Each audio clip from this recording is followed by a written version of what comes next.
Good afternoon everyone. और जय Hind everyone, जय हिंद, गुड आफ्टरनून।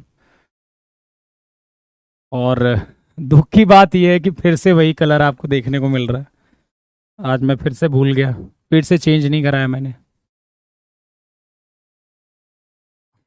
पर हो जाएगा चेंजेस, परेशान ना हो। फिर से वही कलर आ गया, कोई नहीं, पढ़ तो हम लेंगे ही।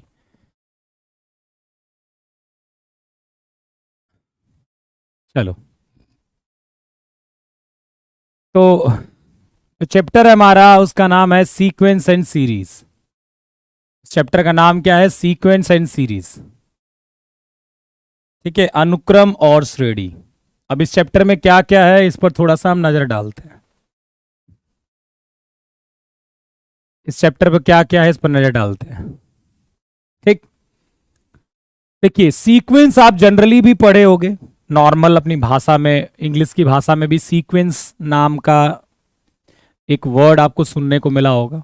कहा जाता है कि एक सीक्वेंस में काम करना चाहिए, सीक्वेंस में खड़े हो जाओ।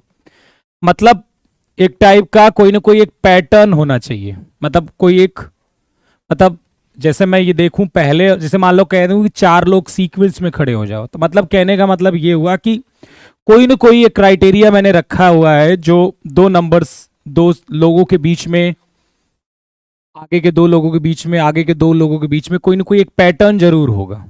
क्या उनके बीच की दूरी हो सकता हो सेम हो, या फिर कुछ भी वगैरह।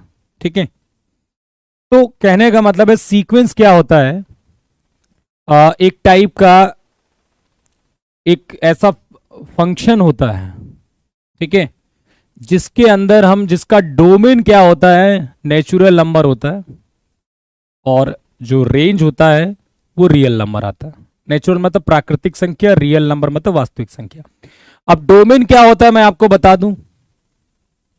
डोमेन क्या होता है? डोमेन देखो, किसी भी फंक्शन का डोमेन का मतलब ये हुआ कि आप उस फंक्शन में क्या क्या डाल सकते हो। जैसे log x के बारे में पढ़ा था आपने, तो log x का डोमेन क्या हुआ?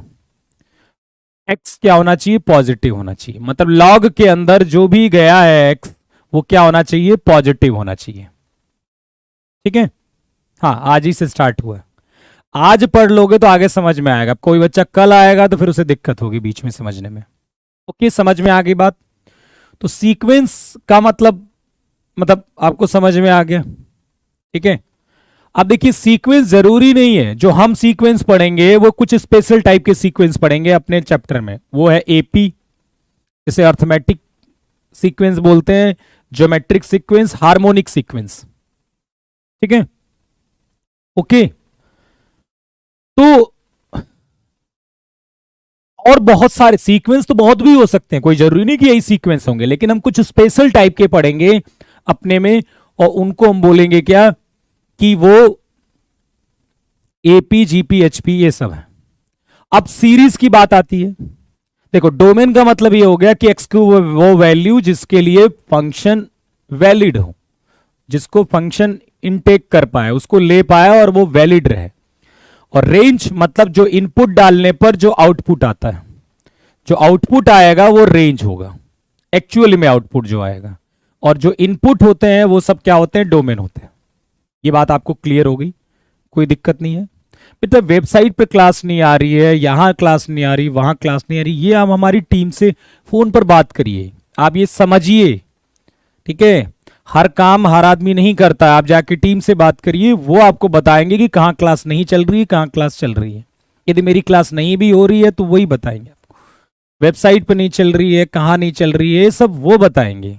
ठीक है, कौन सी क्लास नहीं चल रही, कौन सी क्लास चलेगी, ये सब आपको वहीं से मिलेगा इंफॉर्मेशन। ठीक है, पढ़ाने दिया करिए, ये सब बातें करने का नहीं, हमारा क्लास में ये सब बातें करने के समय नहीं रहता है। ठीक है, चलो अब बात कर लेते हैं सीरीज की, कि सर ये सीरीज क्या होता है। देखिए, जो भी आपके सीक्वेंस थे, जो भी अभी क्या आपके क्या थे, सीक्वेंस थे, उनको यदि मैंने ऐड कर दिया या फिर क्या कर दिया, सब्ट्रैक्ट कर दिया, तो वो जो बन जाएगा वो एक सीरीज बन जाएगी। जैसे मैं कहूं कि T one T one, T two, T3, dot dot Tn, ये क्या है? एक सीक्वेंस है। ये क्या है? एक सीक्वेंस है। और आपने इसको क्या और लिख सकते हो कई बुक्स में, A1, A2, A3 dot dot dot An, ये भी क्या बोलते हैं हम? सीक्वेंस ही बोलते हैं। ठीक है। अब बेटा टीम का नंबर आपको कहां से मिलेगा? मैं आपको यहां पर फोन नंबर लिखूं टीम का? जाइए, आपको हेल्पलाइन नंबर होगा वेबसाइट ऐप पर, वहां फोन करिए, वहां बात करिए बेटा।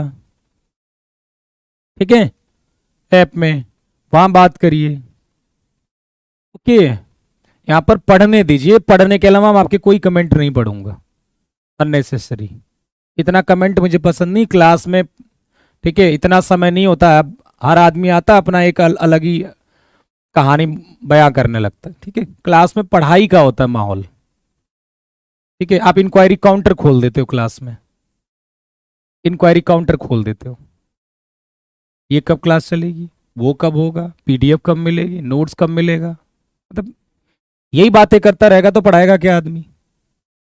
ठीक है, ये सब काम आपको नहीं कोई प्रॉब्लम हो रही है, आप नंबर पर फोन करिए, उनसे बात करिए, उन्हें बताइए बातें। ठीक है, मैं सब काम मैं ही करता हूं काम। ठीक है, क्लास भी मैं ही लगाता, पीडीएफ भी मैं ही डालता हूं क्या? सबका अपना अपना काम है, टीचर का काम है पढ़ाना। ठीक है, तो पढ़ाने पर बात करिए, इस सब्जेक्ट के बारे में बात करिए आप। ठीक है, चलिए अब सीरीज का क्या मतलब हो गया? सीरीज का क्या मतलब हो गया? सीरीज का मतलब हो गया कि आप ये जो सीक्वेंस थे उनको क्या कर दिया हमने? ऐड कर दिया। सीक्वेंस थे उनको क्या कर दिया? ऐड कर दिया, या फिर सब्ट्रैक्ट कर दिया, आप बोल सकते हो। क्या कर दिया?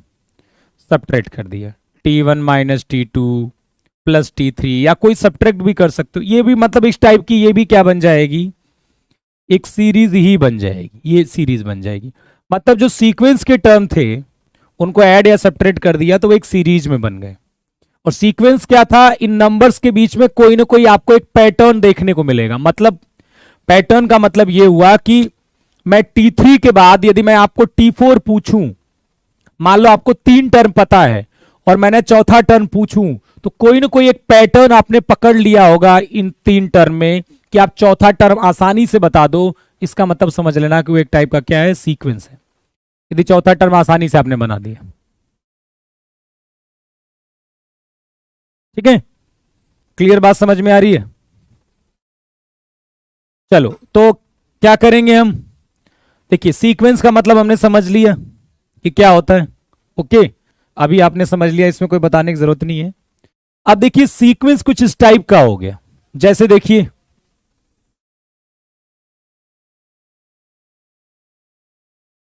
ठीक बेटा, ये सिलेबस और इस तरह की बातें ना बंद कर लो।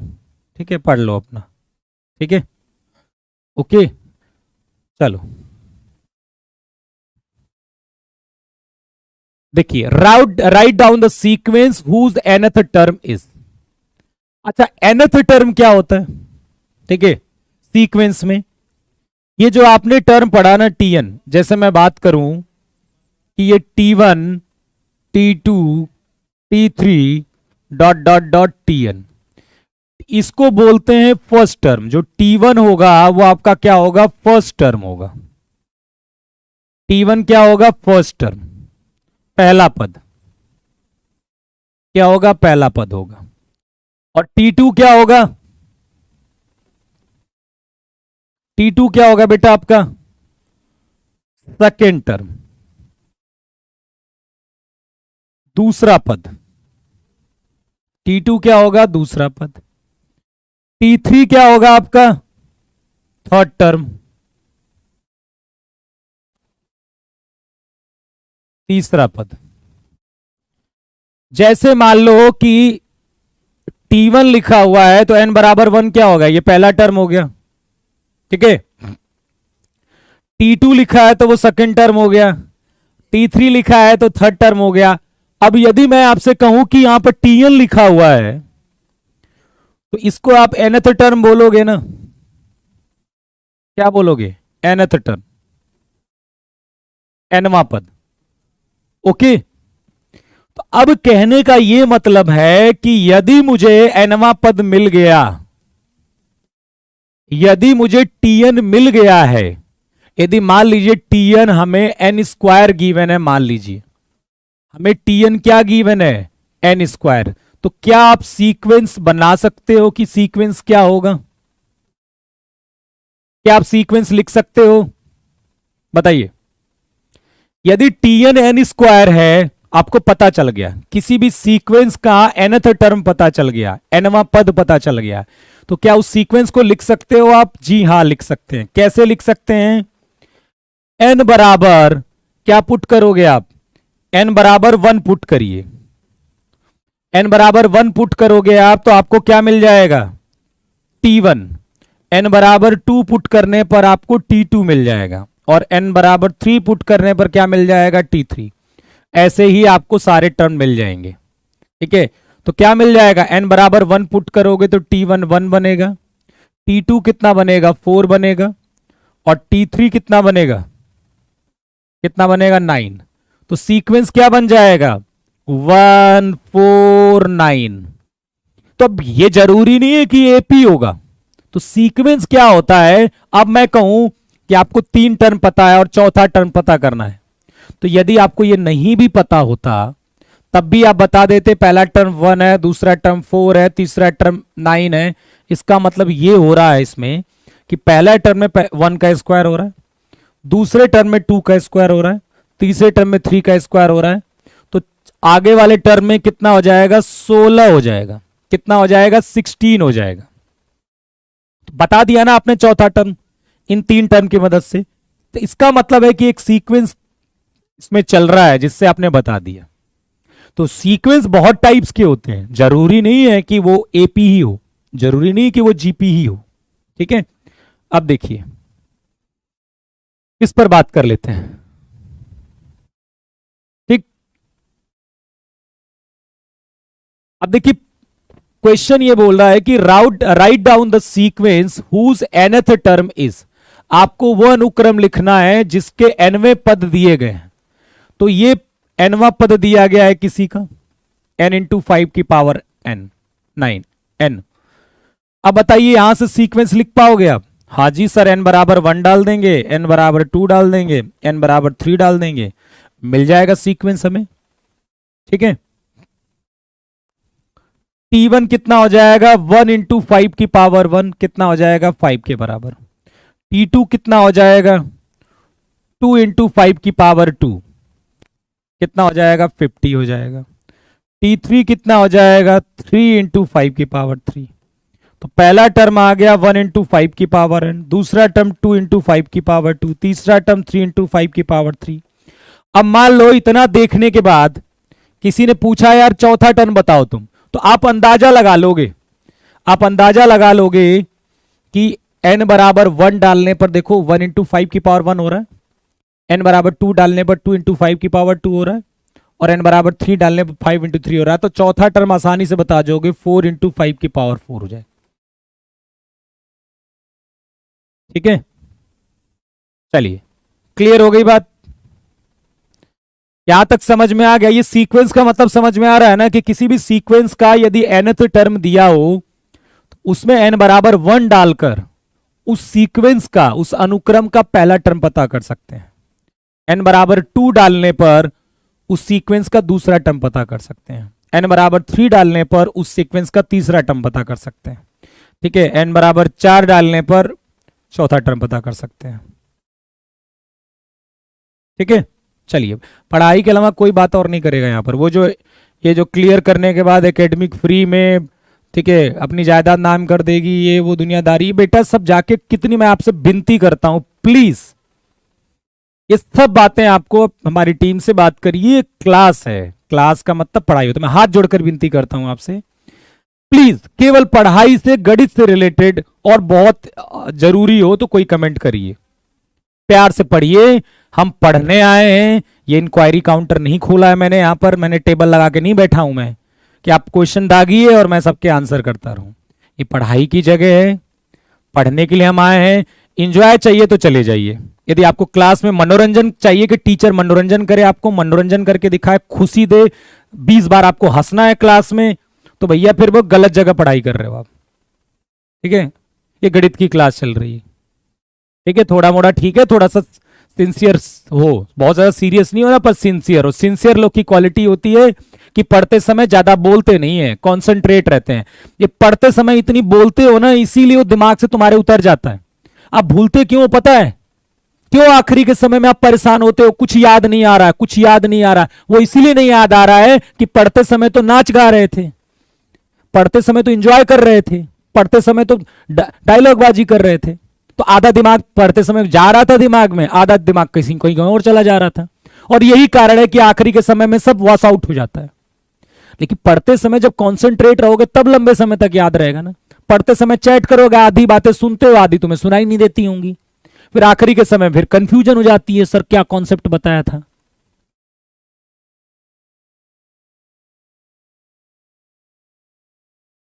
ठीक है, चलिए अब देखिए, जैसे ये मान लीजिए nth टर्म है। भाई मैं क्या कर रहा हूं बताओ, मैं पढ़ाई की तो बात कर रहा, मैं ऐसा तो नहीं कर रहा कोई और बातें कर रहा हूं, मैं आपसे पढ़ाई की बातें कर रहा हूं, पढ़िए आराम से। ठीक है, ये हमारे पास क्या है? nth टर्म है, nवां पद है। ठीक, ये क्या है? nवां पद है। मैंने आपको बताया था कि डीपीपी का सलूशन आज होगा, मैं स्ट्रीमिंग लगवा दूंगा, मत बोला करो इतना तुम लोग। क्लास होगी आज 8 बजे रात में, मत बोला करो जो मैंने बोला था। ठीक है, शेड्यूल लगवा दूंगा मैं।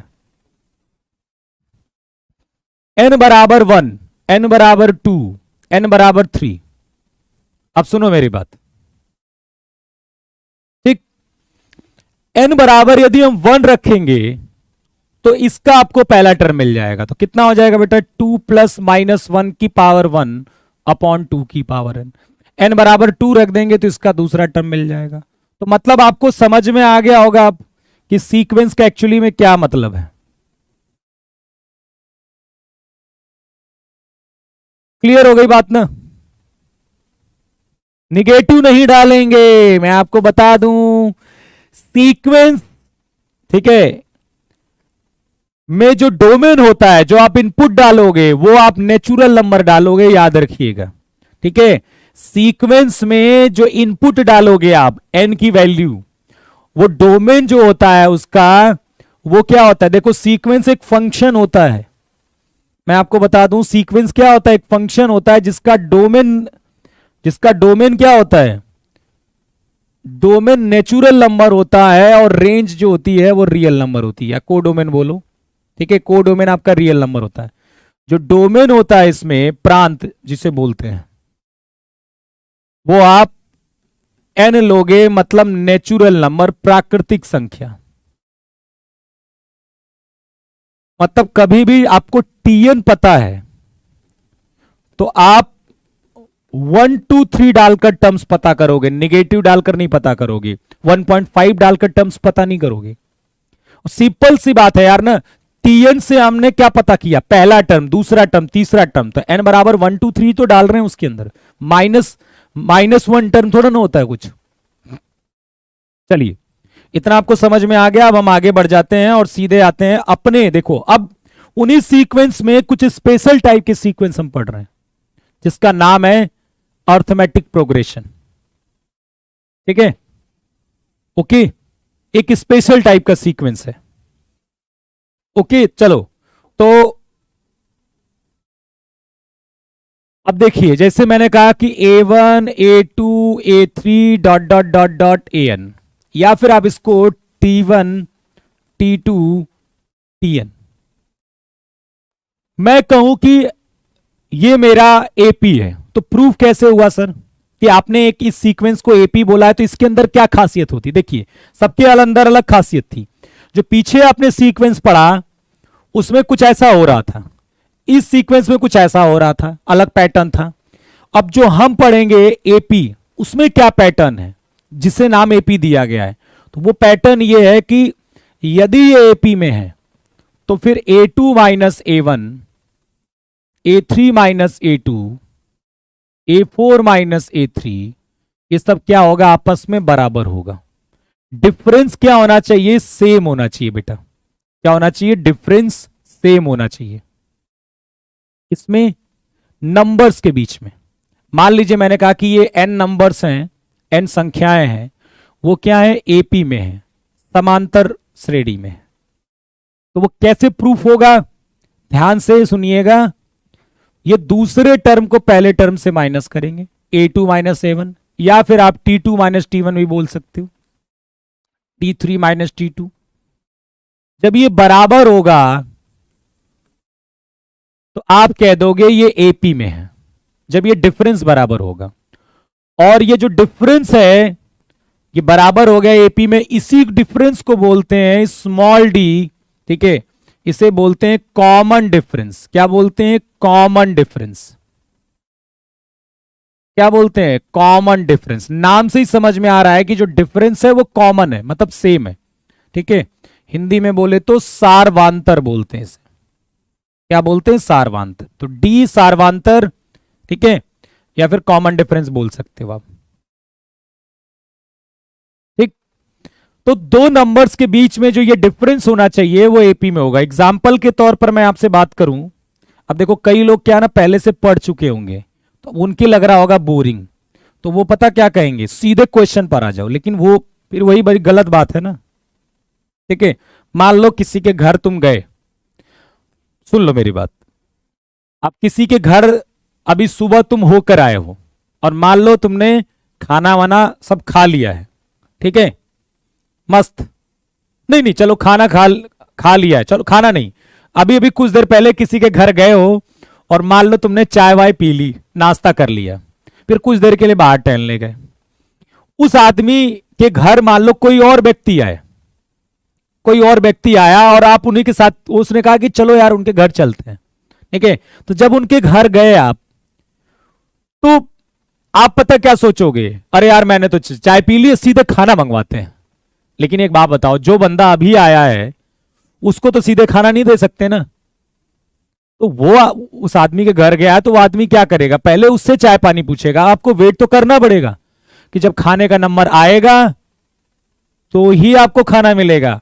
अब आप क्योंकि पहले से चाय पानी उसके घर से निकल चुके हो करके, तो दोबारा जब आओगे आप तो आप सोचोगे आपको सीधे वो खाना दे दे, चाय तो मैं पी चुका हूं। लेकिन जो बंदा आपके साथ नया वाला आया है वो तो पहले जाएगा, तो वो बंदा चाय पानी पूछेगा ना उससे पहले, कि पहले उसे सीधे खाना दे दे, तो फिर तो अजीब हो जाएगा चीज। आपके दृष्टिकोण से खाना दे दे, लेकिन उसके दृष्टिकोण से क्योंकि वो अभी आया है उसको पहले चाय पानी पूछना जरूरी है। समझ गए, मतलब भावनाएं समझ गए, ठीक है। चलिए,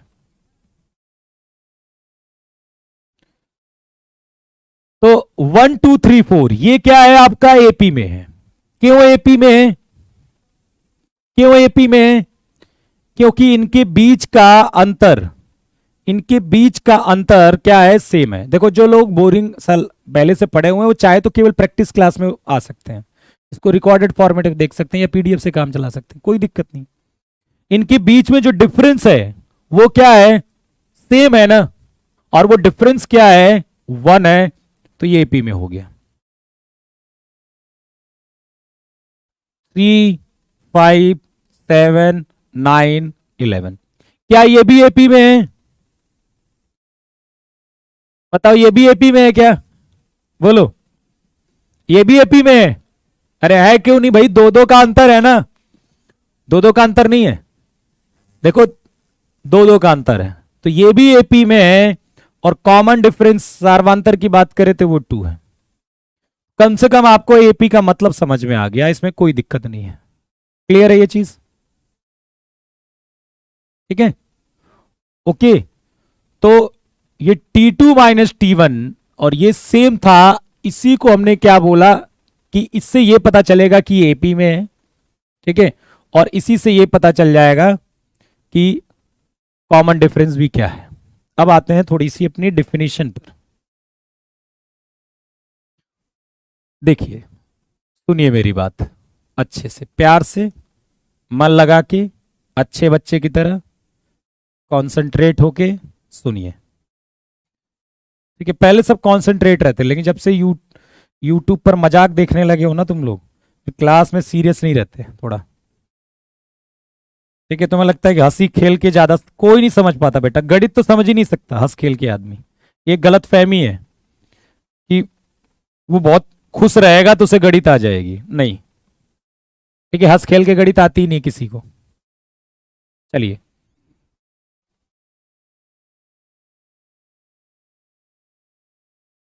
मेहनत तो करनी पड़ेगी। अब देखिए, मैंने कहा कि भाई एबीसी एपी में है, मैंने कहा एबीसी एपी में।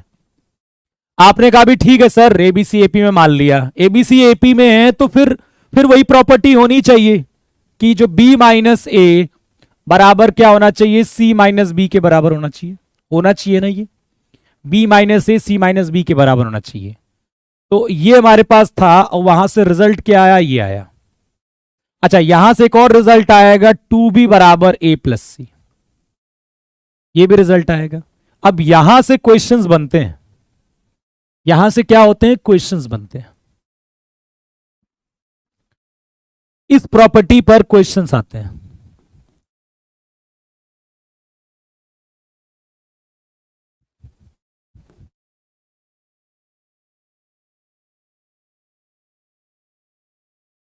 याद रखिएगा कि एबीसी यदि एपी में है तो बीच वाले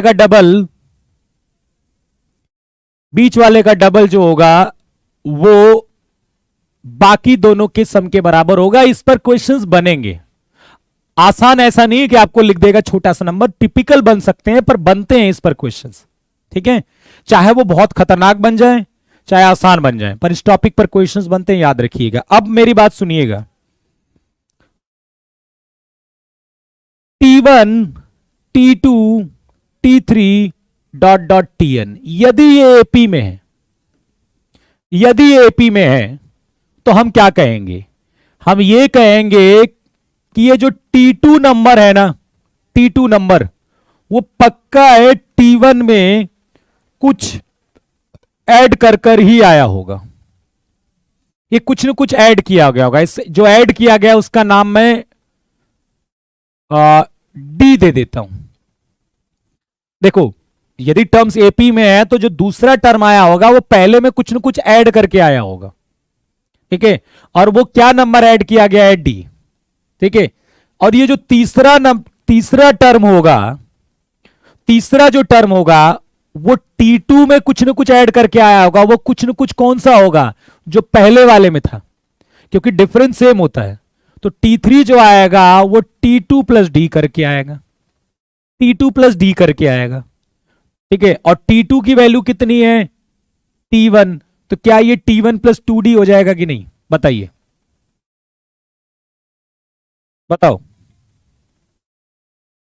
T2 क्या हो जाएगा, T1 प्लस डी हो जाएगा, क्योंकि T1 में कुछ नंबर ऐड करके आया होगा, D।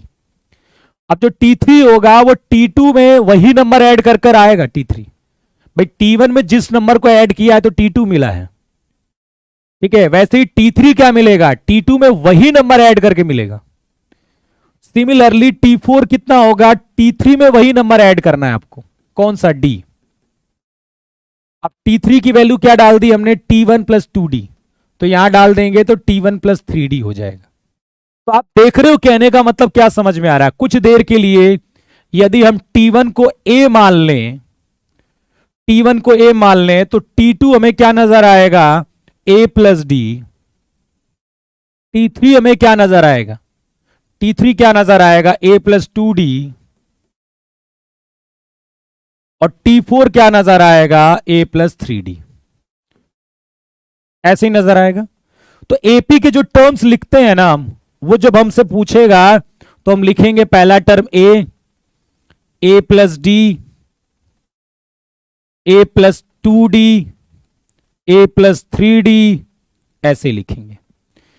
ये आपका पहला टर्म, ये आपका दूसरा टर्म, ये आपका तीसरा टर्म, ये आपका चौथा टर्म। खासियत क्या हो रही है कि पहले टर्म में 0D है, ये जो पहला टर्म है इसमें 0D है, 1 से 1 कम।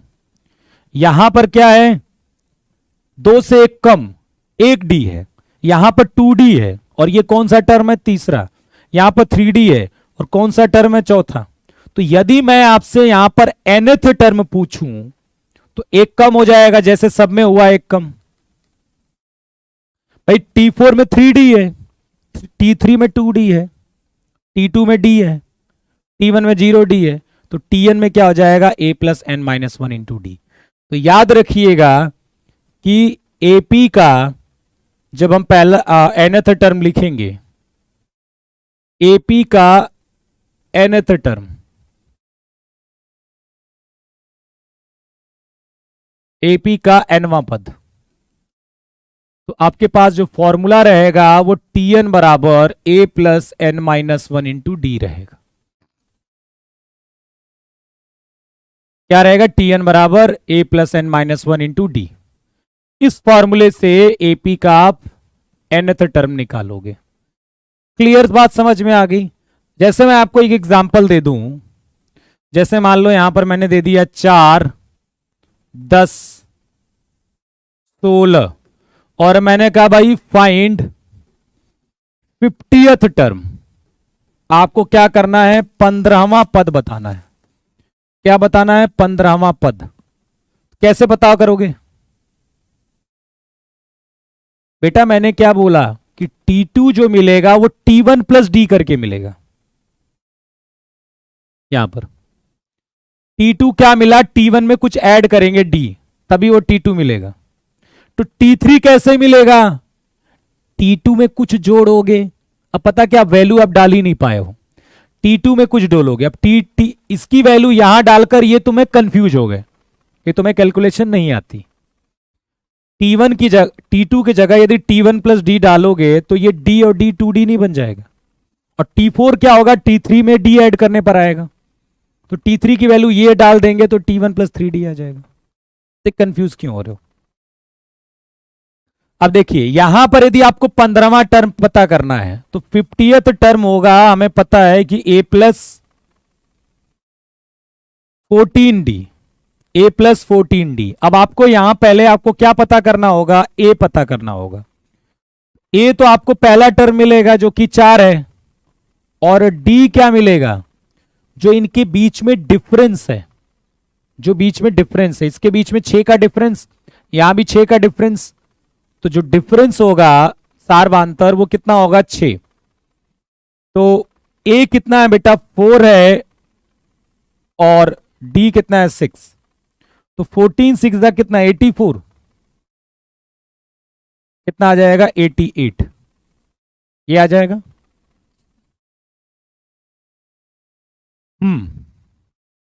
चलो अब थोड़ा सा इस पर आते हैं। क्वेश्चन देखिए,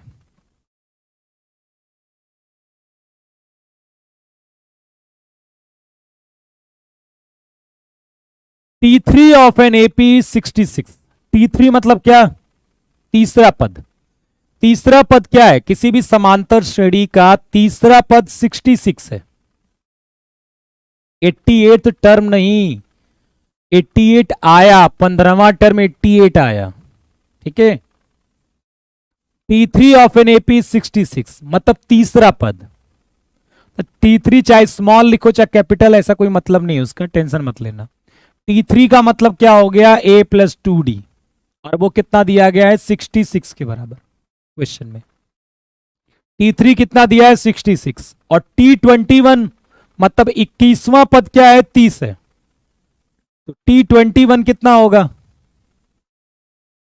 a प्लस 20D, एक कम न, और ये कितना हो जाएगा? 30 के बराबर। देखिए मैं आपको बताता हूं, क्या समझ में नहीं आया एग्जाम्पल? अब बेटा अब मैं ये नहीं कहूंगा कि मैं कल चेंज करके आऊंगा, बस आप वेट करिए, क्योंकि मैं 1-2 बार कह चुका हूं चेंज नहीं हो पाया, पर मैं बोलूंगा नहीं, अब करके दिखाऊंगा तब होगा। ठीक है, चलो। हाँ, क्या कह रहे हो? क्या नहीं समझ में आया इसमें? क्या प्रॉब्लम है इसमें? आपको 15वां टर्म निकालना था, a प्लस 14D हो गया। a आपको पहला टर्म 4 मिल गया, और d क्या मिल गया? इनके बीच में जो अंतर है 10 और 4 के बीच में 6 का अंतर, 16 और 10 के बीच में 6 का अंतर।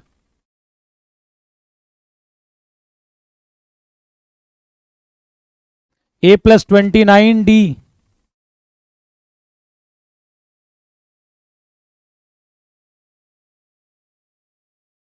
चलिए T3 तीसरा पद ये है, तो तीसरे पद में यहां पर 2D होगा ना, और 21वें में यहां 20D होगा।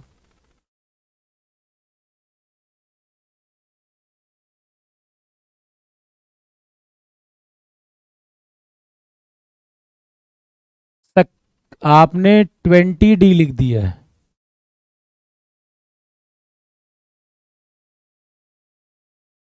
एपी होगी नहीं ना, डी डिफरेंस होगा। देखो डी होता है क्या, डिफरेंस। और यदि आपका डिफरेंस अलग आया है तो एपी कहां रहा वो। यदि डिफरेंस डिफरेंस अलग आया है बेटा तो वो एपी कहां रहा। तो कोई मतलब ही नहीं है कि ये आप स्टेटमेंट यूज करो कि डी सर अलग हो जाए तो क्या होगा। डी बोलोगे ही नहीं उसे। तो डी तो बोलते हैं कॉमन डिफरेंस को, और कॉमन डिफरेंस का मतलब डिफरेंस कॉमन होना चाहिए, नहीं तो उसे डी ही नहीं बोलोगे आप। चलिए अब हमें क्या निकालना है, T2। T2 मतलब दूसरा टर्म, और दूसरा टर्म का मतलब ये हो गया a प्लस डी। इसका मतलब कि हमें ये निकालना है तो पहले और यहां से a और d निकालना होगा। तो ये तो आसान है, आप कर लोगे, सीधे माइनस कर दीजिए, सीधा माइनस, ये कट जाएगा। माइनस का 18d बराबर कितना हो जाएगा, 36। d बराबर कितना हो जाएगा, माइनस का 2।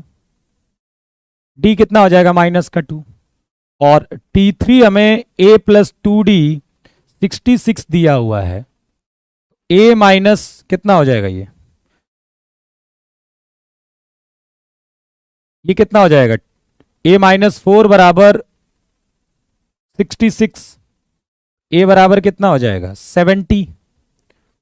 तो पहला टर्म 70 आ गया, d आपका माइनस आ गया, तो T2 कितना हो जाएगा, 70 माइनस 2 बराबर 68। देखिएगा पहले मैं आपको बताता हूं क्वेश्चंस को अप्रोच कैसे करते हैं। अब एक बच्चा जब पेपर उसके सामने आता है तो वो सोचता है कि सर हमें कैसे पता चलेगा ये सब करना। देखो पहले चीजें आप ये देखो, क्वेश्चन पढ़ने के बाद आपसे पूछ क्या रहा है, तो पूछ रहा है T2। तो आपके दिमाग में आएगा कि T2 की वैल्यू तो a प्लस डी होती है, इसका मतलब मुझे a और d की जरूरत पड़ेगी। यदि a और d आ गया,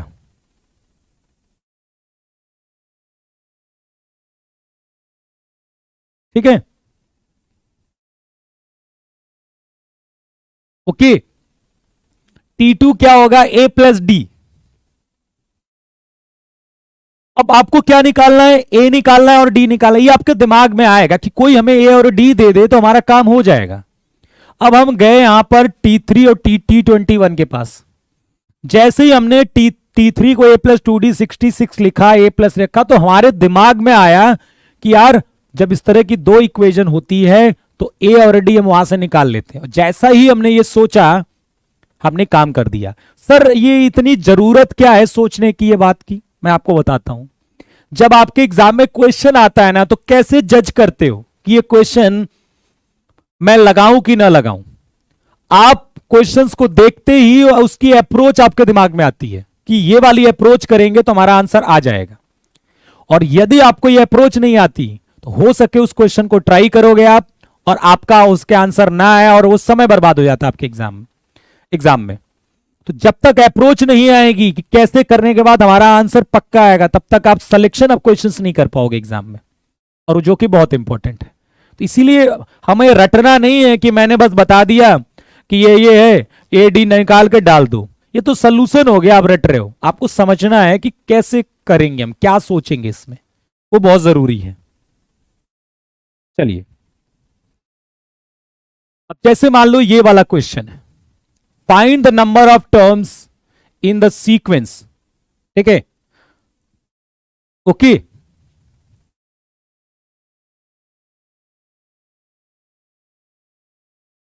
क्या हो गया, अच्छा, वाह वाह वाह वाह,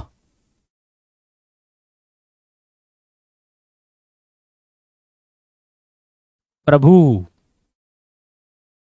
कौन है ये, क्या कह रहा है कि ये पता है उसने क्या, अरे यार इतनी कैलकुलेशन वीक मत रखो, कह रहे -18 को 36 में जोड़ दो। अब तुम्हें इसमें दोनों में अंतर ही नहीं समझ में आ रहा है। इसमें जोड़ते हैं, बस तुमने वही कभी लगाई नहीं है, गणित लग रहा है। तुमने क्या सोच के रखा, माइनस जाता है उधर प्लस हो जाता है। अब तुम्हें फर्क नहीं पड़ता कि तुम्हारा ऐसा लिखा हुआ है कि ऐसा लिखा हुआ है, हर जगह तुम जाके प्लस ही कर दोगे उधर। इतनी कैलकुलेशन खराब। सोचने का समय दीजिए अपने आप को कि आपकी इतनी कैलकुलेशन गंदी कैसे है, और उसको सुधार करिए बेटा। इतनी कैलकुलेशन खराब नहीं होनी चाहिए। चलो आओ, find the number of terms. थोड़ा सुधार करिए अपनी कैलकुलेशन में। आपको क्या बताना है, नंबर ऑफ टर्म्स बताने हैं। और सीक्वेंस क्या दिया है, 6, 12, 18 और लास्ट में 132। नंबर ऑफ टर्म्स मतलब क्या, मतलब कि इसमें कितने ऐसे टर्म लेंगे कि 132 आखिरी टर्म 132 आ जाएगा।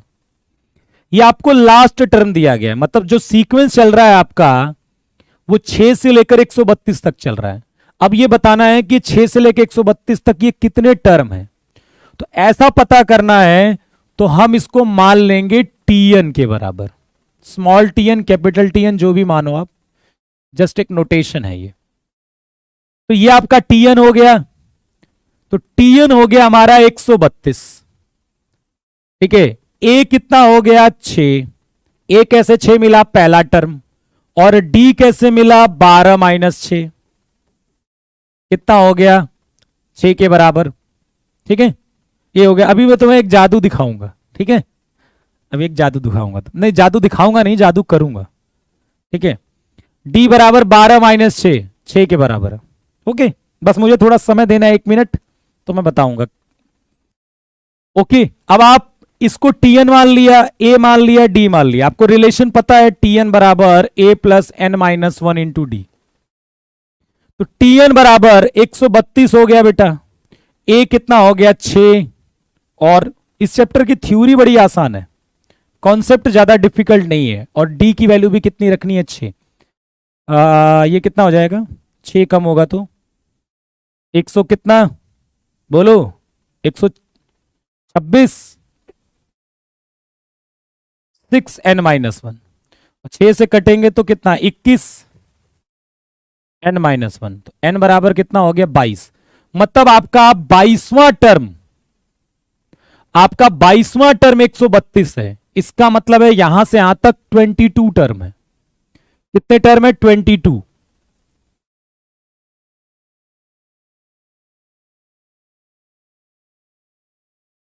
ओके, चलो एक तुम्हें मैं एक जादू दिखाऊं। ठीक है, 1 मिनट रुको बस, तो मैं जादू दिखाऊंगा नहीं, कुछ करना होगा। मैं एक फ्रेम करता हूं, कुछ बताता हूं मैं आपको।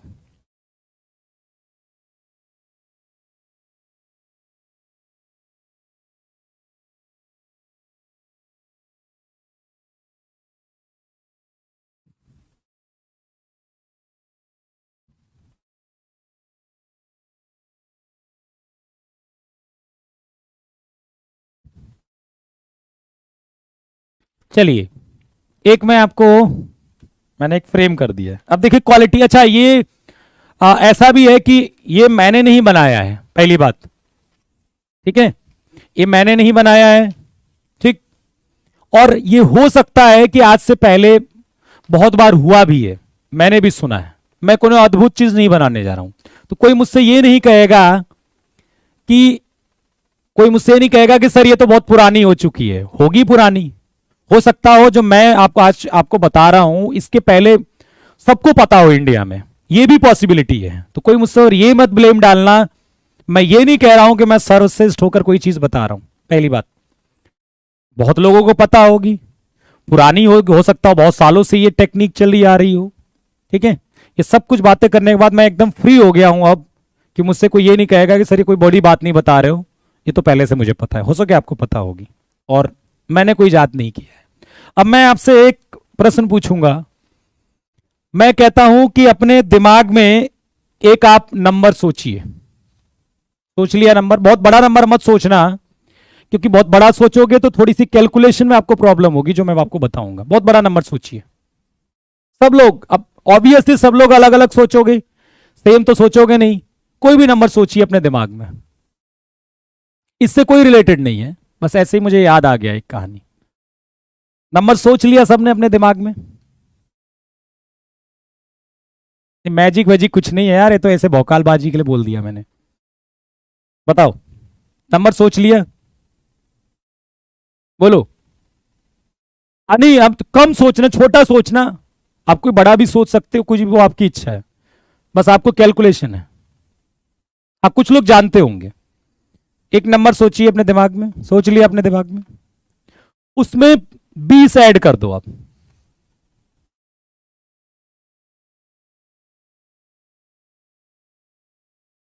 बीस ऐड करना है,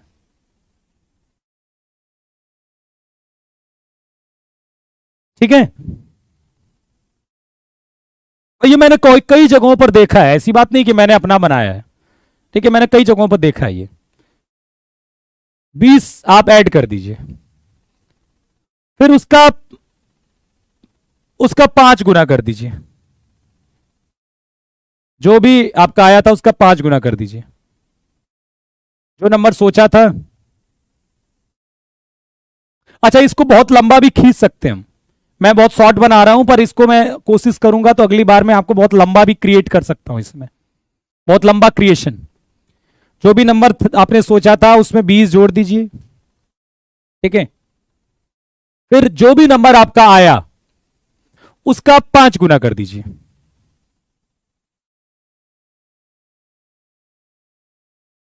ठीक है?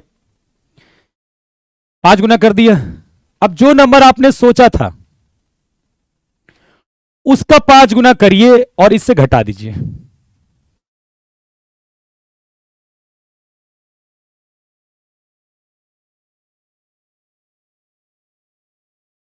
जो आपने स्टार्टिंग में नंबर सोचा था उसका 5 गुना करिए, और जो नंबर अभी आपका आया है ये 20 जोड़कर 5 गुना करने पर उससे घटा दीजिए। अब ये पता है नंबर क्या आएगा आपके पास? 100 आएगा। ये सब लोग जानते हैं। इसको हम बहुत बहुत बड़ा भी क्रिएट कर सकते हैं। अब चाहे जिसने जो भी नंबर सोचा हो, आंसर 100 ही आया होगा। 100 आया ना आंसर? अरे कैस 100 आएगा आंसर, आपने जो भी सोचा होगा। अब आंसर आपका 100 ही आया होगा। इसमें क्या लॉजिक है? इसको हम बहुत बहुत बड़ा भी कर सकते हैं। ऐसा नहीं है कि हम इसमें कोई बहुत मतलब ये बहुत छोटा है, एग्जाम्पल है। इसको मैं चाहूं तो आप कल समय दोगे, मैं इसको बहुत लंबा क्रिएट कर दूंगा। हो सकता हो कई चीजें मैं इंटू करवाऊं, कई माइनस करवाऊं, कई प्लस करवाऊं आपसे। अब ये कैसे हुआ है? ये कोई मैजिक नहीं है, ये है गणित। ये है गणित, ये मैजिक नहीं है। और मैं नए क्वेश्चंस भी फ्रेम कर सकता हूं ऐसे। ये तो बहुत छोटा सा स्टेप था कि मैंने आपको 20 ऐड करवाया, फिर 5 गुना करवाया, फिर वो कराया। मैं इसको लंबा बहुत बना सकता हूं कि ये प्लस करना है, ये माइनस करना है, वो माइनस करना है, माइनस करना है, और मैं आपको बता दूंगा कि आपका क्या आंसर आया है। ये मैजिक नहीं है, ये है गणित। अब ये पता कैसे मैंने क्रिएट किया है?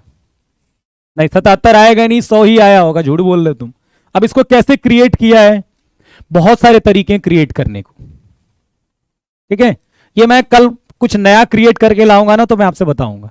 बहुत बड़ा सा लंबा सा एक्सप्रेशन लाऊंगा, इनटू डिवाइड प्लस माइनस सब करवाऊंगा उसमें। तब पूछूंगा, तब ज्यादा मजा आएगा आपको, ठीक है? चलो, चलिए तो इस पर आ जाते हैं।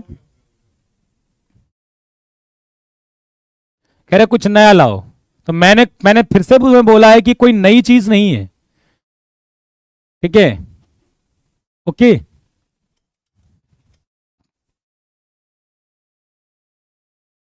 इसकी हिंदी कहाँ है भाई? इसकी हिंदी कहाँ है?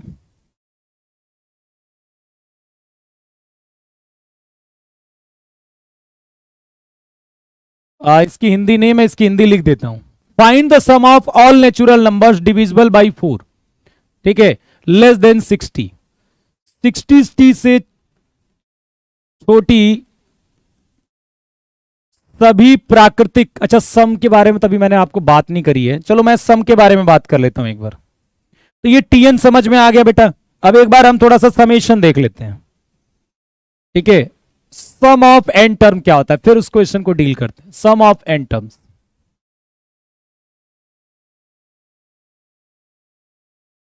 जो नहीं जानता उसके लिए नया है,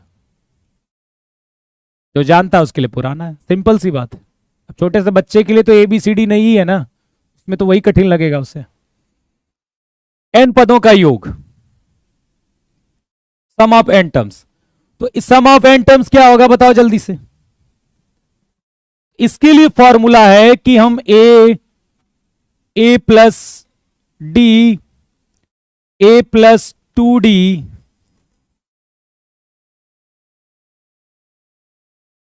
A+3D, इसको यदि हम जोड़ते हैं, ठीक है, A+n-1 × D। कहने का मतलब T1 plus T2 plus T3 plus T4 plus dot dot dot Tn। यदि हम n टर्म्स को जोड़ेंगे तो ये बन जाएगा Sn के बराबर। तो Sn क्या होता है हमारा? Sn होता है सम ऑफ n टर्म्स, n पदों का योग।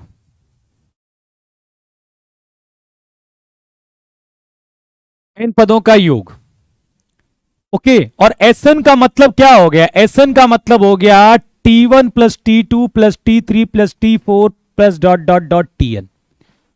ये इसका मतलब हो गया, Sn का मतलब हो गया। और फॉर्मूला क्या होता है Sn का? n/2 2a plus n-1 × D, या फिर Sn बराबर n/2 a plus l। l क्या होता है? जहां पर लास्ट टर्म होता है, ठीक है। l क्या होता है आपका? लास्ट टर्म, अंतिम पद।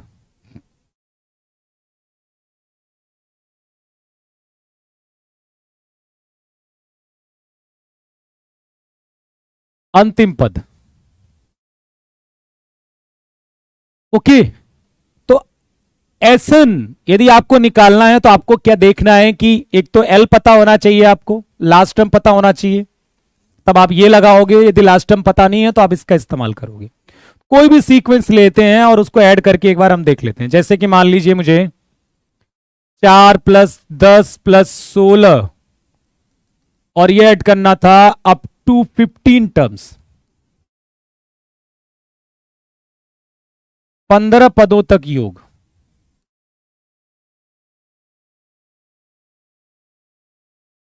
15 पदों तक क्या करना है? योग करना है आपको, ठीक है। तो आप क्या इस्तेमाल करोगे फॉर्मूले में? फॉर्मूले में आपका इस्तेमाल होगा Sn बराबर n/2 2a plus n-1 × D।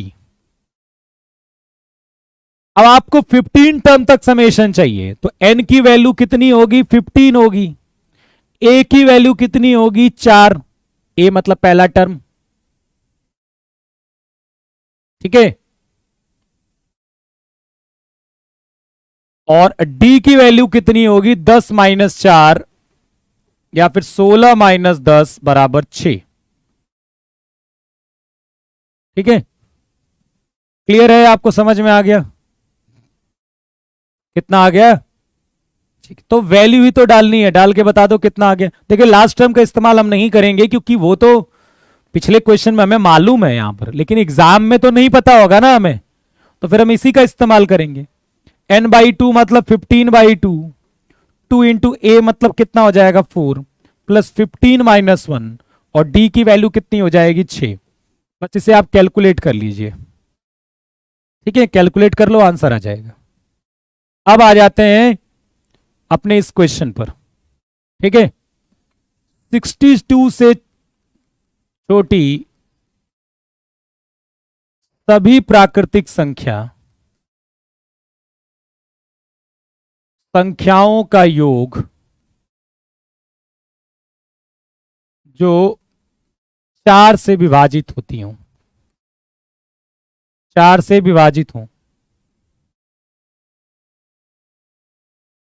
हम्म,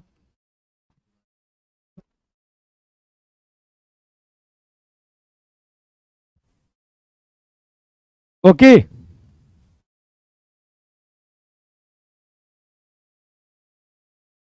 अब जो वहां पर, ठीक है,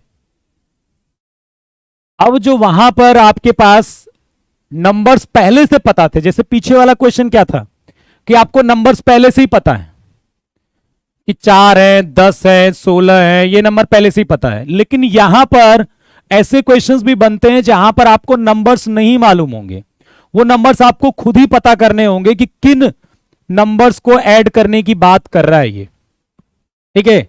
तो आप ये पता करोगे कि 62 से छोटा जितने भी ऐसे नंबर्स हैं जो 4 से डिविजिबल हैं उनका सम चाहिए।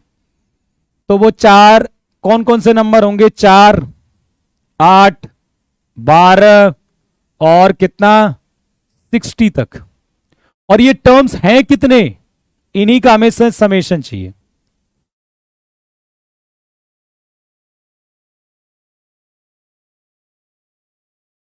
पंद्रह टर्म है ना, ये कितने टर्म होंगे? 15। कितने टर्म्स होंगे? 15 होंगे क्या?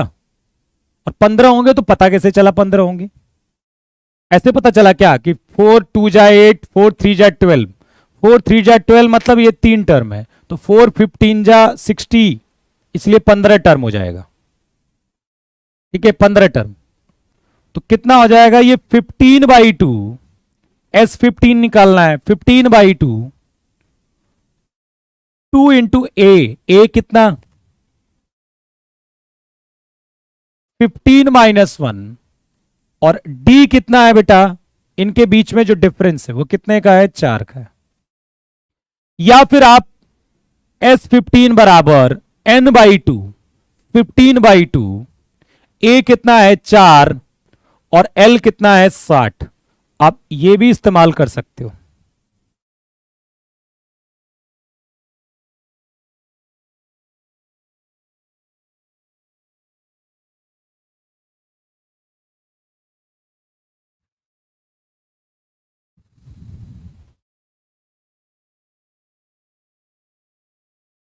दोनों का इस्तेमाल कर सकते हो। 60 कहां से आया? ओ भैया, 62 से छोटा आप 4 से डिविजिबल 60 नहीं होगा यार, कैसी दिमाग तो लगाया करो, हैं? दिमाग तो लगाया करो थोड़ा बेटा। 50 × 32,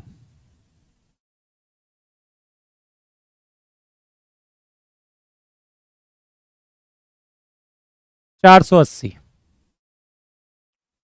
ठीक है। थोड़ा माइंड यूज किया करो ना। 62 से छोटा 4 से डिविजिबल बोला और आप फिर आप कंफ्यूज हो रहे हो कि 60 कहां से आ गया, ठीक है। लेस देन नहीं दिया होता तो कहां तक लिखते? क्वेश्चन कुछ तो देगा ना, है? बोलो, क्वेश्चन कुछ तो देगा। नंबर्स कैसे काउंटिंग, फाइनाइट नंबर्स को ही तो जोड़ोगे, तो उसके लिए कुछ ना कुछ तो देना ही पड़ेगा। अब यदि मैंने आपसे ये पूछा कि मुझे ये बताइए 1 + 2 + 3 + डॉट डॉट प्लस n, ये कितना होगा? ठीक है, इसे बोलते हैं sum of n natural numbers, sum of first, sum of first n natural numbers, प्रथम n प्राकृतिक संख्याओं का योग। तो इसका भी फॉर्मूला होता है डायरेक्ट, लेकिन वो फॉर्मूला आता कैसे है? वो एपी से ही आता है। प्रथम n प्राकृतिक संख्याओं का योग। अब यदि मैंने पूछा कि मुझे आप ये बताइए 1 + 2 + dot dot dot plus n क्या होगा, आप कहोगे कि इसमें जो नंबर ऑफ टर्म्स हैं, जो पदों की संख्या है वो कितनी है? यहां पर बताओ, पदों की संख्या कितनी है बेटा? n के बराबर। पदों की संख्या कितनी है? n के बराबर। a कितना है? 1। d कितना है? 1। कॉमन डिफरेंस भी तो 1 ही है।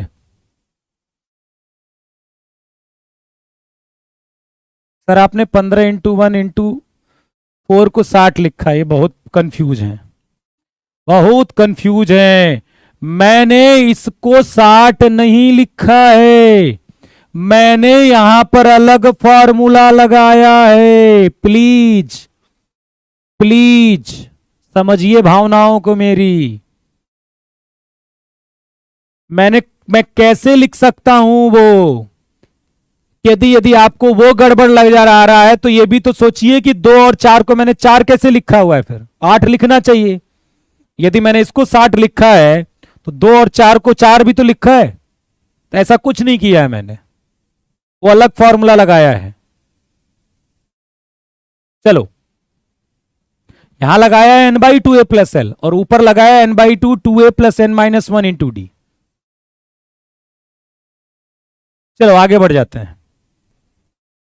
अब ये कितना हो जाएगा फॉर्मूला, Sn बराबर n/2 या फिर a प्लस एल भी लगा सकते हो आप, a प्लस एल लगा दीजिए चाहिए तो। Sn बराबर n/2 a प्लस एल भी लगा दो आप। पहला टर्म कितना है 1, आखिरी टर्म कितना है n, तो ये n प्लस 1/2 याद रखिएगा ये। ओके,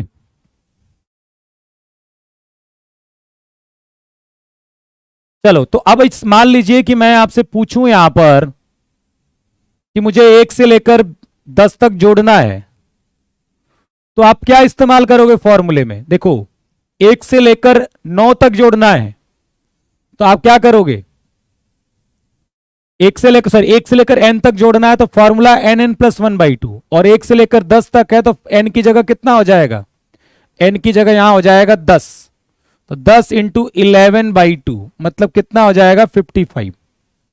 तो ये इस्तेमाल है, इसको इस्तेमाल करने आना चाहिए आपको, ठीक है। सेम होगा दोनों से आंसर, बस उसमें लास्ट टर्म दोनों सेम ही फॉर्मूले हैं। जब लास्ट टर्म गिवन होगा तब पता करेंगे हम, तब इसका इस्तेमाल करेंगे जब आखिरी टर्म गिवन होगा आपको। तो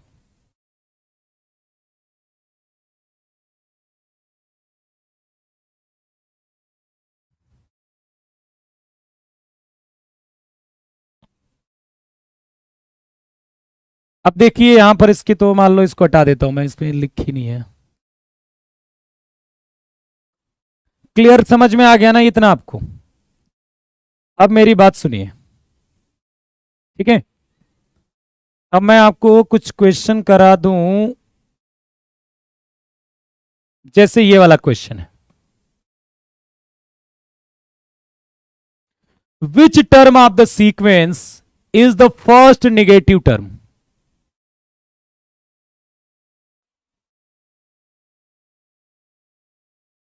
बोलो, which term of the sequence 2005, 2000, 1995, 1990 is the first negative term. इस सीक्वेंस का कौन सा टर्म पहला नेगेटिव आएगा। जैसे मैं आपसे बात करूं, एक सीक्वेंस में आपको दे रहा हूं 3, 2, 1, 0, मैं कहूं इसका कौन सा टर्म, ठीक है, ऐसे आगे तक बढ़ रहा है, कौन सा टर्म पहला नेगेटिव टर्म है, और एक मैंने ये दे दिया आपको, बताओ। मैं कहूं इस सीक्वेंस का कौन सा टर्म पहला नेगेटिव टर्म है, बताइए, इसमें बताइए, पहले वाले में, इसमें कौन सा टर्म पहला नेगेटिव टर्म है बेटा।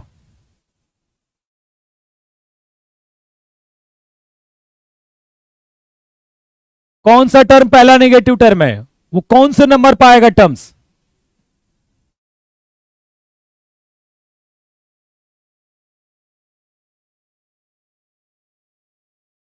अरे वो कौन सा टर्म कौन से नंबर पर होगा, विच टर्म ऑफ द सीक्वेंस, कौन सा टर्म, टर्म नहीं पूछा है। तो देखो 3, 2, 1, 0 और यहां -1 आएगा, मतलब पांचवा टर्म जो आएगा वो पहला निगेटिव टर्म होगा। और इसमें क्या होगा 2, 1, 0, -1, इसमें फिफ्थ टर्म पहला निगेटिव टर्म होगा, इसमें क्या होगा सिक्स्थ टर्म पहला निगेटिव होगा। उसके आगे भी निगेटिव आएंगे लेकिन आपको सिक्स्थ टर्म जो होगा वो पहला निगेटिव टर्म होगा। अब हम क्या करेंगे, हमें इसमें पता करना है कि कौन सा पद, ठीक है, प्रथम ऋणात्मक पद है। ठीक है, तो हम मान लेते हैं, लेट कर लेते हैं कि जो Tn है वो आपका लेस देन 0 है। मान लिया हमने कि जो Tn है वो लेस देन 0 है।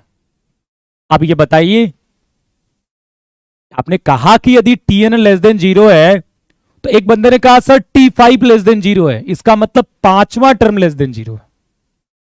T6 लेस देन 0 है मतलब छठा टर्म। हमें यही पता करना है कि Tn लेस देन 0 कब आएगा। अब Tn क्या होता है? a plus n minus 1 into D. अब इस जो हमारे पास सीक्वेंस नजर आ रहा है, एपी में तो है ही, ये दिख ही रहा है मुझे। पहला टर्म कितना है? 2005। और डी कितना है, कोई बताएगा मुझे? डी की वैल्यू कितनी है? -5। डी की वैल्यू कितनी है? -5। ठीक है, अब बताइए कि आपको a plus n minus 1 into D बताना है, तो a कितना हो गया? 2005 n माइनस 1, और d की वैल्यू है -5। देखिए आ गया ना इनइक्वलिटी का रोल, यहां पर इनइक्वलिटी का रोल आ गया बेटा। ठीक है, देखिए दो, पहली बात तो 5 में डिवाइड कर सकता हूं, और 5 डिवाइड करने से -5 से कर देता हूं। चलो -5 से डिवाइड कर दिया, इनइक्वलिटी चेंज हो जाएगी। पहले 5 से कर लो, 5 से डिवाइड कर दिया। यदि हमने 5 से डिवाइड किया है तो इनइक्वलिटी के साइन पर कोई फर्क नहीं पड़ेगा, क्योंकि पॉजिटिव संख्या से डिवाइड किया है। ये कितना आ जाएगा?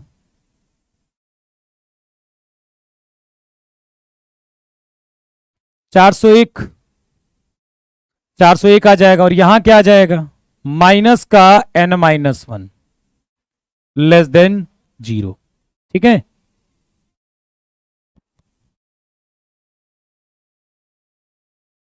चलिए अब देखिए यहां पर एक चीज याद रखिएगा। जैसे मान लीजिए कहीं कहीं पर ऐसा मिल रहा है 2 माइनस एक्स लेस देन 0, तो आप चाहिए इस माइनस एक्स को उधर ले जाके प्लस एक्स कर सकते हो, कोई दिक्कत नहीं। और यहां से बोल दोगे कि x क्या है? ग्रेटर देन 2 है, चलेगा। x क्या है? ग्रेटर देन 2 है, चलेगा। देखो माइनस को उधर लाके प्लस कर सकते हो, या फिर इस बात को ऐसे कर सकते हो कि मैंने दोनों साइड क्या कर दिया? प्लस एक्स कर दिया। दोनों साइड प्लस एक्स कर दिया तो ये कट जाएगा, 2 less than x, that is x greater than 2। तो यहां पर हम ये कहेंगे कि ये जो n माइनस 1 है वो उधर चला गया, तो n माइनस 1 आ गया। अब ये आ गया n माइनस 1 ग्रेटर देन 401, तो n ग्रेटर देन 402।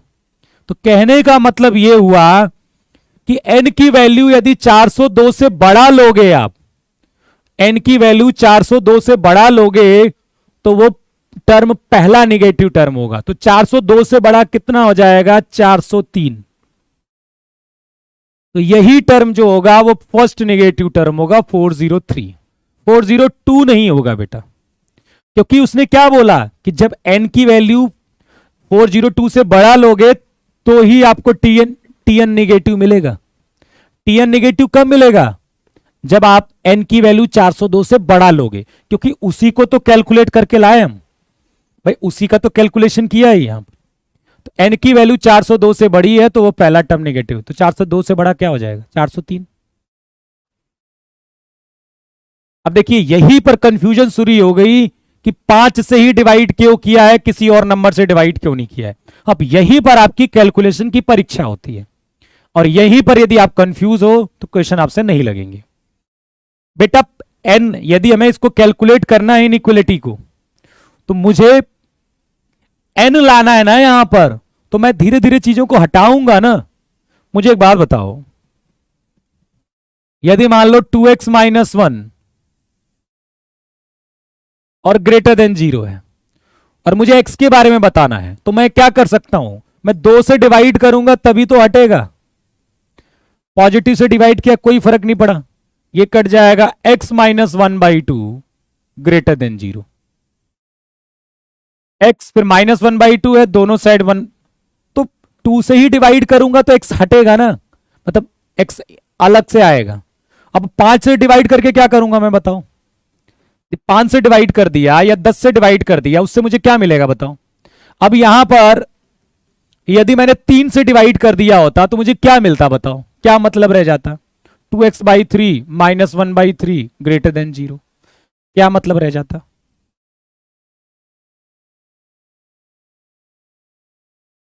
क्लियर हो गई। तो सीधा सीधा आप मानिएगा, ज्यादा दिमाग मत लगाइएगा, सीधा सीधा ये मानिएगा कि जब भी आएगा कि पहला निगेटिव टर्म बताना है, फर्स्ट निगेटिव टर्म, ठीक है, तो वही होगा। अच्छा एक बात बताइए, यदि यहीं पर हमसे ये पूछता कि लार्जेस्ट निगेटिव टर्म बताना है,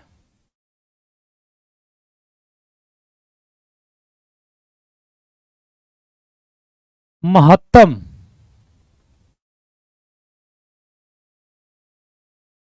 ऋणात्मक, इसका क्या मतलब हो गया। यदि लार्जेस्ट निगेटिव टर्म की बात करेगा तो क्या कहने का मतलब है भाई, जो पहला निगेटिव टर्म होगा वही तो सबसे बड़ा होगा बेटा। आप मैं इससे बोलूं कि जब सुन लो, स्टार्टिंग में क्या बोला गया है कि एन टीएन निगेटिव होगा, क्या आप लेकर चले हो कि nth टर्म निगेटिव होगा, और क्वेश्चन बोला है कि n की वैल्यू बहुत पीटूंगा यदि 402 से कम ले लोगे तो। टीएन निगेटिव की बात हुई, क्या बोला इसने कि n की वैल्यू 402 से कम मत लेना, 402 से बड़ी लोगे तभी टीएन निगेटिव आएगा। तो 402 से बड़ी 403 ही तो होता है, 404 थोड़े में बोलोगे, पहला चाहिए आपको। उसने बोला 402 से बड़ा कुछ भी ले लो आपको निगेटिव ही मिलेगा। इस क्वेश्चन ने ये प्रोवाइड किया है इंफॉर्मेशन, क्योंकि इसी इनइक्वालिटी को सॉल्व करके हम ये लाए हैं, हमने इसी को सॉल्व किया है और ये आया है। तो ये कह रहा है कि देखो टीएन निगेटिव कब होगा, जब आप 402 से बड़ी कोई भी वैल्यू ले लोगे तो वो टीएन निगेटिव हो जाएगा। लेकिन हमें क्या चाहिए, हमें पहला निगेटिव टर्म पता करना है, इसीलिए हम जस्ट इसके आगे वाली लिए मैंने। 404वां टर्म भी निगेटिव होगा, 405वां टर्म भी निगेटिव होगा, 406 टर्म भी निगेटिव होगा, लेकिन मुझे पहला चाहिए इसलिए मैंने जस्ट इसके आगे वाला लिया है।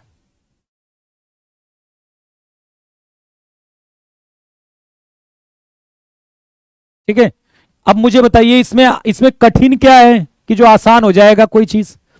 आसान बनाने के लिए मत सोचिए, ठीक है, जो मैं बता रहा हूं वही करिए, जो जो जनरल तरीका है जिससे दुनिया करती है, ठीक है, वही करिए, ज्यादा दिमाग मत लगाइए अपना, नहीं उल्टा पुल्टा सोचने लगोगे। अब ये कौन सा कठिन है भैया।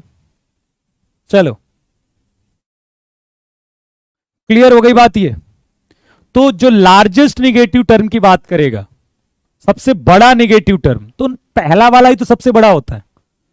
ठीक है, मान लीजिए कि ये सीक्वेंस था 3 2 3 2 1 0 -1 -2 -3 -4, तो इसमें पहला निगेटिव टर्म कौन सा आया, ये आया, और यही तो सबसे बड़ा भी है, यही भी तो लार्जेस्ट निगेटिव टर्म है। नेगेटिव में सबसे बड़ा तो यही है ना, बाकी सब तो छोटे मिलेंगे इसके, -2 -3। किसी के दिमाग में ये तो नहीं आ रहा कि सर -0.5 तो -1 से बड़ा होगा, किसके दिमाग में ये प्रश्न आ रहा है इस पर्टिकुलर केस में। किसके दिमाग में आ रहा है कि सर ये तो आप गलत बोल रहे हो, आप ये कैसे कह सकते हो कि -1 सबसे बड़ा नेगेटिव टर्म होगा। बताइए, बोलो।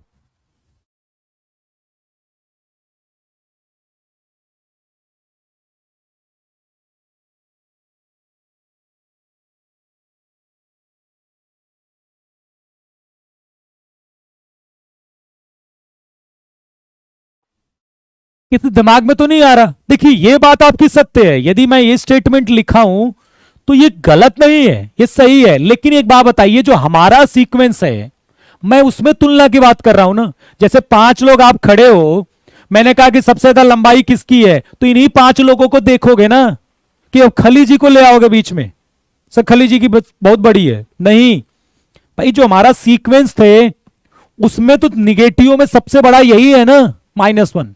अब -0.5 तो इसके अंदर ही नहीं है कहीं पर, तो उसकी क्यों बात करोगे आप? हम तुलना किसमें करेंगे? जो हमारे पास गिवन है उसके में तुलना करेंगे ना हम। ठीक है, चलिए। तो याद रखिएगा, जो लार्जेस्ट निगेटिव टर्म पूछता है वो एक्चुअली में आपका फर्स्ट निगेटिव टर्म ही है।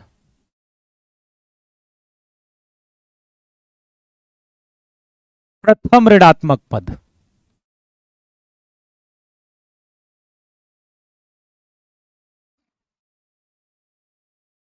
ठीक है,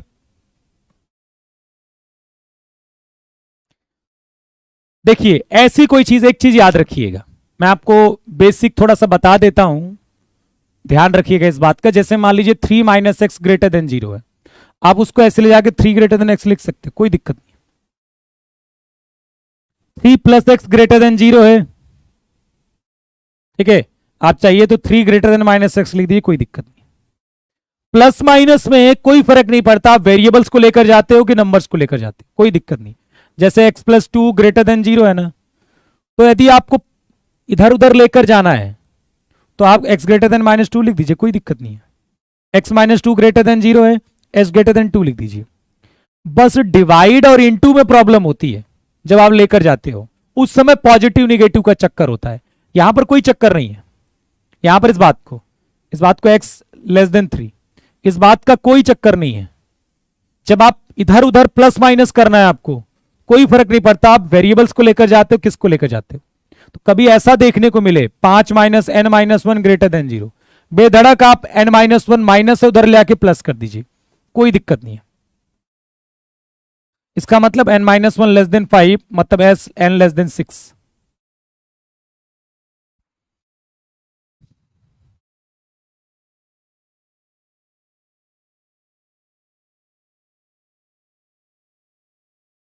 कंफ्यूजन है कोई?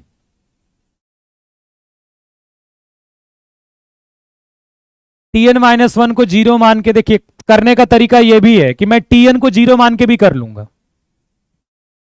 मैं बहुत बार ऐसे ही करता था, लेकिन क्या जरूरत है इतना करने की। देखिए Tn को 0 मान लीजिए, यदि वो कहता है कि n क्या होगा, वहां से n की वैल्यू आई मान लो 25.3, तो इसका मतलब यह हुआ कि 25.3 रखने पर 0 आ रहा है, इसका मतलब, जबकि 0 नहीं आ रहा है इसका कहने का मतलब, तो 26वां टर्म नेगेटिव होगा। तो इस तरह से कर सकते हैं, लेकिन सीधा मानिए Tn नेगेटिव, ज्यादा मत दिमाग लगाइए। ठीक है,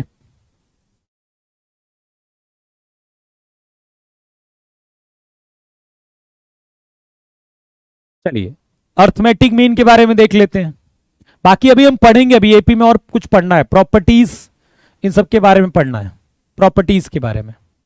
ठीक है, कल मैं आपको डिफ्रेंशिएट करके डीपीपी दे दूंगा, प्रीवियस ईयर भी। आज एक आपको डीपीपी मिल जाएगी nth टर्म की, बहुत ज्यादा टिपिकल क्वेश्चंस नहीं है उसमें। कल आपको nth टर्म की, समेशन की और अर्थमेटिक मीन की, इन तीनों टॉपिक पर प्रीवियस ईयर अलग और आपकी डीपीपी अलग आपको मैं कल दे दूंगा। आज मैं आपको एक डीपीपी दूंगा जिसमें nth टर्म के क्वेश्चंस होंगे। ठीक है, कल आपको 11 मतलब क्लास शुरू होने से पहले आपको प्रीवियस ईयर की मिल जाएगी और उसकी मिल जाएगी। ठीक है, प्रीवियस ईयर की अलग डिफ्रेंशिएट की हुई, nth टर्म की अलग डीपीपी मिलेगी, नहीं एक ही भी मिल जाएगी। nth टर्म के पहले क्वेश्चन होंगे, फिर समेशन के क्वेश्चंस होंगे और फिर एएम जीएम के क्वेश्चंस होंगे। जीएम नहीं, एएम के क्वेश्चंस। चलिए अर्थमेटिक मीन के बारे में बात कर लेते हैं। अर्थमेटिक मीन का मतलब मीन और एवरेज, बात एक ही है। तो आप जानते हो कि एवरेज एवरेज निकालना तो जानते ही हो। यदि हमारे पास दो नंबर हैं ए और बी, तो ए क्या होगा इसका, a + b/2। यदि हमारे पास तीन नंबर हैं ए बी सी और उसका a निकालना है, तो कितना हो जाएगा, a + b + c/3। यदि हमारे पास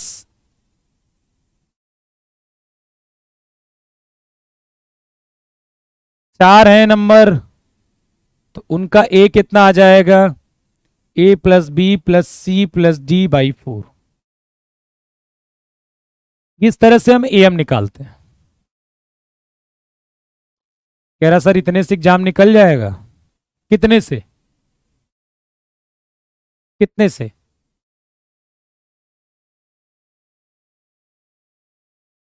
बस यही करो, पढ़ो नहीं खाली।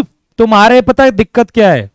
तुम कर्म से पहले फल सोच लेते हो कि फल कितना बेहतर मिलेगा, ये वाला कर्म करूंगा तब। बहुत गलत है ये। आप यदि फल के बारे में पहले सोचोगे और कर्म बाद में करोगे और फल के अनुसार कर्म को परिवर्तित करोगे तो गलत हो जाएगा। ओके? क्योंकि आप जब फल के बारे में ज्यादा सोचोगे ना तो फिर क्या करोगे? आप अपने कर्म को बार बार परिवर्तन करोगे, कहोगे बस इतने में हमारा फल मिल जाएगा ना, इतने में मिल जाएगा ना, इतने में मिल जाएगा ना। तो उससे बेहतर है आप फल जिस डायरेक्शन में मिलेगा उस डायरेक्शन में काम करिए और जितना कर सकते हो करिए। लेकिन ज्यादा रिजल्ट के बारे में सोचोगे तो गड़बड़ है। यदि मैं ये कहता हूं कि इतने करने से हो जाएगा, इसको क्या स्टैम्प पेपर में आपको चाहिए क्या? और नहीं हुआ तो क्या होगा? यही सब बातें आपको सुननी पूछते हो, इसीलिए दुनिया में आपको बोली जाती है कि इतना कर लो हो जाएगा। और नहीं मतलब समझ लीजिए 30% बच्चे तो कम से कम इस बात पर विश्वास कर लेते हैं, ठीक है, कि इतना करने पर हो जाएगा। ये पता नहीं कहां से स्टेटमेंट आ गया है। ऐसा होता है ना तो जो चाहे तब नौकरी किसी की लग जाती, इतना करने से हो जाएगा। अरे सब कर रहे हैं बेटा, आप ही का क्यों होगा? मेहनत करने से पीछे क्यों भागते हो? इतने लाख लोग एग्जाम देते हैं, आप ही के पास किताब है क्या? आप ही के पास टीचर है, और लोग भी टीचर से पढ़ते हैं। मेरे से मत बोला करो, मेहनत करनी है तो करो। इतने में सिलेक्शन, इतने में टॉपर, इतने में पहली रैंक। अभी भौकालबाजी हो ना, पहली रैंक आ जाएगी। अरे ऐसे ही आ जाएगी पहली रैंक, खाली जज्बा लेकर आ जाएगी पहली रैंक। अरे मेहनत करोगे तब आएगी, ऐसे नहीं आने वाली कुछ भी। अच्छा चलिए, ये बात समझ में आ गई। एम दोनों का होता है, पॉजिटिव नंबर का भी होता है और निगेटिव नंबर का भी होता है। देखिए, यदि ए और बी पॉजिटिव है तब भी, और चाहे निगेटिव हो तब भी, चाहे एम ऑफ निगेटिव नंबर, दोनों का क्या होता है? ए प्लस बी बाई टू ही होता है। जैसे मैं आपसे कहूं कि 2 और 3 का आपको ए बताना है तो आप कहोगे 2 प्लस 3 बाई टू, और माइनस का भी बता सकते हो आप, -2 प्लस -3 बाई टू। ठीक है? हाँ, मेहनत करो, ज्यादा ये मत सोचो कि इतने करने से रिजल्ट हो जाएगा। ऐसा ये बोर्ड एग्जाम थोड़ा ना है, इसकी कोई गारंटी नहीं है कि क्या करने से आपका रिजल्ट होगा। बस जितना कर सकते हो उतना करो।